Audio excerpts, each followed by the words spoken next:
Salut tout le monde, j'espère que vous allez bien. Et ben moi ça va nickel, il y a ma mèche qui me dérange. Bref, aujourd'hui on se retrouve pour une vidéo qui sera les livres les plus hypés sur Booksta et BookTok et que j'ai entendu parler pendant une période ou même encore maintenant tout le temps, et du coup je vais vous donner mon avis. Donc j'ai sélectionné 5 livres, donc ça va être la partie 1, comme ça je pourrais faire une partie 2 et puis une partie 3 et puis une partie 4 si ça vous intéresse. J'ai pris mon petit carnet pour mettre les notes que j'avais mis à l'époque parce qu'il y en a, ça fait presque 1 an et demi que je les ai lus quand même, mais bon.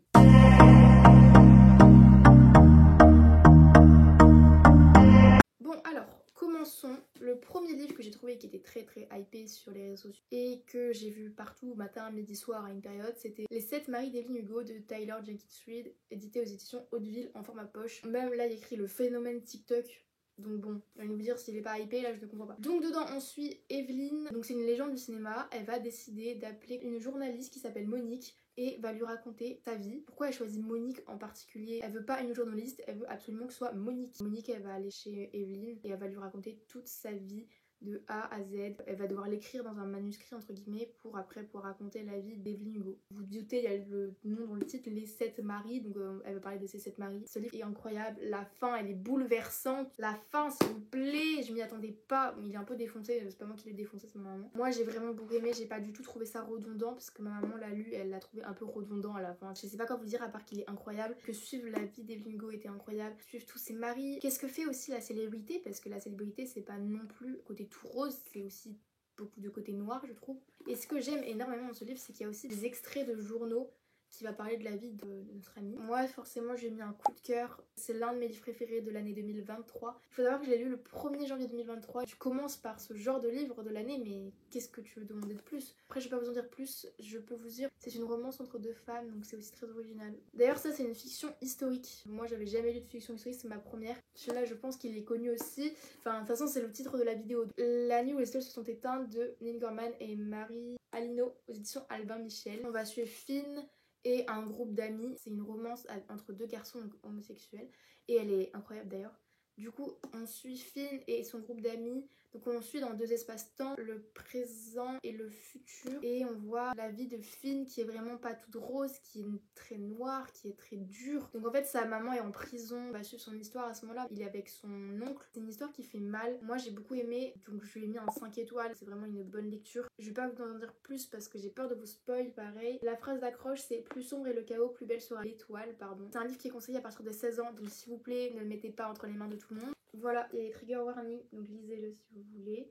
Et il y a des étoiles qui sont coloriées en noir quand c'est des parties sensibles. Si le ne lisez pas, ce n'est pas grave. Elle est pleine, mais si elle est coloriée en noir, vous pouvez passer ce chapitre parce qu'il y a des trigger warnings. Et c'est ça dans les 3 tomes. Et moi, c'est un livre donc, que j'ai annoté. C'est le premier livre que j'ai annoté et j'ai carrément écrit dedans.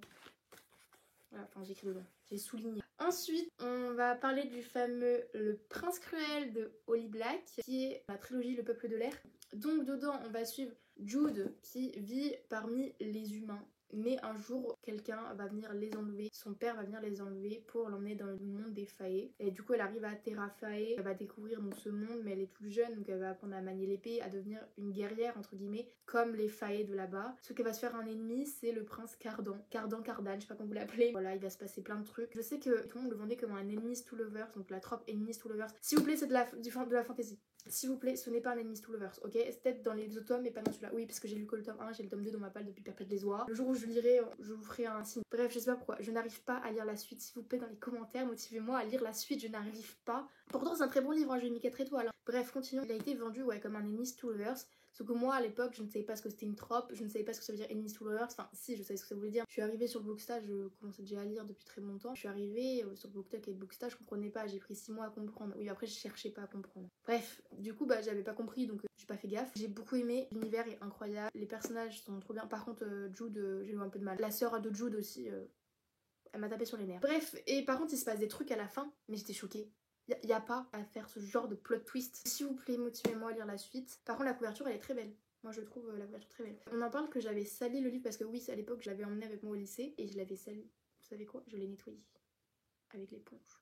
Oui, ça c'est une anecdote à garder en tête. Bref, ensuite, je vais vous parler de The Spanish Love Deception de Elena Armas. Celui-là il était connu sur le BookTok, il est passé beaucoup sur BookTok et le Bookstar. Je le vois moins passer mais enfin moi je vais plus trop sur TikTok et sur Bookstar, je suis vraiment orientée fantasy. Donc dedans on suit Catalina qui est invitée au mariage de sa sœur, sauf qu'elle va dire à sa sœur qu'elle est avec quelqu'un, qui a pas de problème, elle est plus avec son autre ancien ami. Donc elle va dire que oui je suis avec quelqu'un etc. Sauf que c'est un mensonge. Au mariage il y a son ex-petite amie, sauf qu'elle refuse que son ex-petite amie la voie sans personne. Ok, je vous prends dans un plan tellement différent mais c'est pas grave. J'ai oublié de préciser que son ex-petite amie est le témoin du marié alors que Catalina est la témoin de sa sœur. Du coup ça pose un peu problème. Donc elle va devoir trouver en urgence quelqu'un pour qu'il fasse le faux mari. Sauf que cette personne ça va être Aaron Blackford. En fait il va se proposer parce qu'il va entendre la conversation entre sa collègue et Catalina. Comme quoi voilà elle a besoin d'un petit ami donc il va se proposer. Sauf qu'ils sont ennemis depuis le début. Aaron a toujours été méchant, désagréable avec Catalina alors que Catalina elle a essayé d'être gentille avec lui. À la fin elle a arrêté. Parce que du coup elle comprend pas trop pourquoi Aaron il veut venir avec elle. Du coup Aaron Blackford va venir avec elle si elle fait un autre compromis. Donc après ils vont partir en Espagne et ça c'était trop bien quand ils sont partis en Espagne. Moi j'ai adoré l'univers espagnol. En fait des références en espagnol dedans. J'ai fait un peu d'espagnol donc le très peu d'espagnol qu'il y avait je comprenais. Apparemment ceux qui n'ont pas fait espagnol vous pouvez comprendre sans souci. Qu'est-ce que je peux vous dire à part que c'est vraiment feel good, c'est trop bien. C'est un slow burn donc moi qui ai du mal avec les romances, le fait que ce soit un slow burn m'a extrêmement aidée.